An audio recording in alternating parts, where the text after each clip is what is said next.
I want to start off with the economic side of things, not because the human side isn't important. It is much more important. It's extremely important, but you can't ignore the effect. It's interesting to see, like, well, how is this going to affect business? And I was listening to the Economist podcast this morning, and they said, look, we always tend to overestimate the economic impact of natural disasters because they are so dramatic.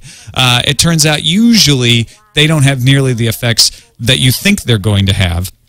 And there's an article out today in the San Jose Mercury News essentially saying that same thing. It looks like there's going to be a tightness in the flash memory market, but most of the industry seems to be okay. One of the lucky things is most industrial complexes are located in the south of Japan. So they weren't as impacted by the earthquake as the companies up in the north. The two most pressing concerns for the industry are damage to the transportation infrastructure and reliability of power, according to Dale Ford at IHSI Supply. It could take as long as 2 months to resolve those problems. And I'm seeing that in a lot of places I'm reading.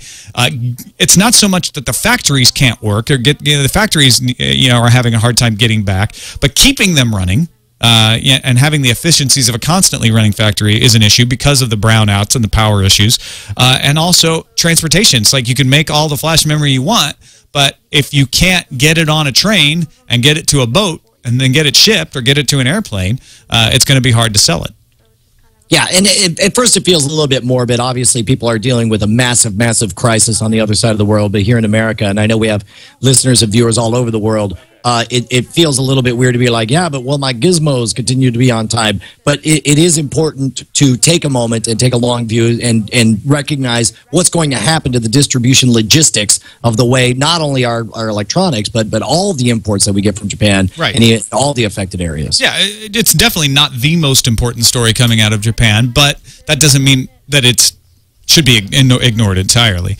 Some other really good stories coming out of Japan. Engadget reports today that AT&T, Sprint, Verizon, Dish Networks, Comcast, and Cox Communications have all announced plans under which free calls can be made to Japan, and as well as free text messages in a lot of cases between now and March 31st. So, for all the vitriol we were spewing at some of these companies earlier today, this is a good move, and I applaud them for it. Oh, fantastic. Yeah, and look, this is one of those times when it's like there's nothing but good to be done. You do good for the people. You do good publicity for yourself. We know the folks over at Apple kept their Wi-Fi on. They were allowing people to come in and actually bunk down in the Apple stores. It's brief moments like this where to see everyone come together and put aside, the bottom line for a brief moment makes everyone feel good. Yeah, that Apple story is really touching. Kevin Rose had some emails that he posted on his blog about, it became that scene from the movie where everyone gathers around the electronics store and watches the TV broadcast, except for the modern era. Everyone was in the Apple store watching the live stream on the laptops that they have set up there. Also, Facebook set up a Japan earthquake page for users to find information about disaster relief. Google has set up a crisis response project. We've talked about that in the past, although an interesting spin on that. Google is now encouraging people to take photos of the posters with people's names with their cell phones and send them to an address tohoku.anpi.google@Picasa Web. And once sent, the photo will be automatically uploaded to the Picasa Web album where people can view this and keep track of each other. NTT Docomo, Japan's largest wireless carrier, has set up a database where you can enter the cell phone number of a person to confirm his or her safety. Just a lot of coming together of businesses large and small in this effort to try to help people out. Now, this is interesting. In the chat room, Stephen M. just tweeted or sent over to us that Verizon's offering free access to TV Japan through their Fios TV service. So and I think it's fascinating. Yeah, that's great. I think it's fascinating that we see how the interconnectedness of our society nowadays not only makes possible massive amounts of relief. We saw with the Red Cross donations, it's so super easy just to donate over your phone, but also in prevention of disaster. There was a recent tweet from Scientific American saying, and I forget the number, it was millions or billions of dollars were saved by proper planning and preparation for the tsunami. And in a case where time is of the essence, once you have an earthquake and you need to get the word out that we expect a massive tsunami to happen and you got to get to high ground, then it matters that all of a sudden everyone in the country is carrying on them a mobile device that keeps them interconnected with the rest of the whole freaking globe. It would be amazing. I'm sure some fascinating academic articles years from now will come out talking about how different technology has essentially shaped this disaster, both in the avoidance of it and in the recovery of it.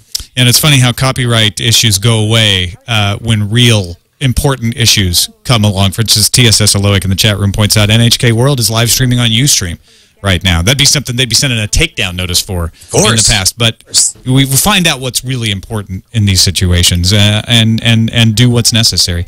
Also, an interesting thing on the this is actually from Wired. Talking about some of the games that were supposed to come out. We see this happen a lot when natural disasters come along. Games happen to have themes similar to the disaster, and everyone pulls them back. It's not censorship. It's just saying, you know what, this is not the right time for this. So IRM will cease development on its PlayStation game Zettai Zetsume Toshi 4, City in a Desperate Situation. And there are a few other PS3 games that are being delayed for release because they deal with earthquakes and disaster themes, and I think that's appropriate. I mean, I think they'd come under criticism for the opposite if they put them out for being insensitive and trying to profit at something like that. Oh, absolutely. And I think, let's face it, the reason these games are popular is because we're all fascinated with massive disasters. But then when one happens, especially when it's all too real, we certainly want to dial back our involvement. We saw that with 9/11. They pushed back the movie and made some changes to the movie Collateral Damage. And what's funny is the little ways. There was an on-campus cafe called Ground Zero out in Eastern New Mexico University that all of a sudden they were not real happy with that name. And likewise, the band Anthrax for a while, not happy with their name during that scare. And when I went to Whole Foods to get sushi, it was very weird to grab a box of sushi that said tsunami package. And I was like, that's not cute right now. That's it's a major disaster. And it's just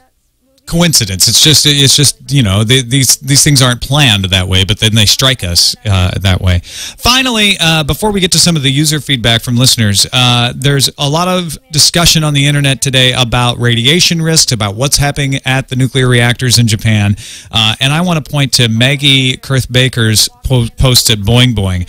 She says she's in the process of putting together a longer post that will add some context to the concept of radiation, but she did actually, she's like, the nuclear scientists are a little busy right now. They're not responding to my emails because I'm not a priority. But she actually did get some good information from Dr. Catherine Higley, head of Oregon State University's Department of Nuclear Engineering and Radiation Health Physics, and says that information keeps changing from the Fukushima power plant as the situation changes, but one plant worker received a 10 REM dose. That's twice the annual occupational dose, twice what regulators have deemed safe for someone who works in a nuclear power plant. Now, the interesting thing about this, you may think, wow, twice the dose, that's horrible. But that risk translates into a 1% increase into having some sort of cancer or some sort of health risk related to that radiation. So twice the radiation does not mean twice the risk. Obviously, it raises your risk, but 1%, actually 0.5 to 1%, is a lot different. So I like, Boing Boing is doing a great job, by the way, of covering this and trying to bust through the FUD and say, you know, this is real. This is the PR that you're getting. This is what seems to be really happening on all sides of the issue, not just like, you know, busting the FUD of the power plant, trying to contain the information about what's really happening, but also trying to bust through, you know, people overreacting to the radiation issue. Radiation is a bad thing. I mean, I'm not saying it's okay, but you need to have some accurate sensibility about how bad it is in order to accurately estimate how bad the problem is.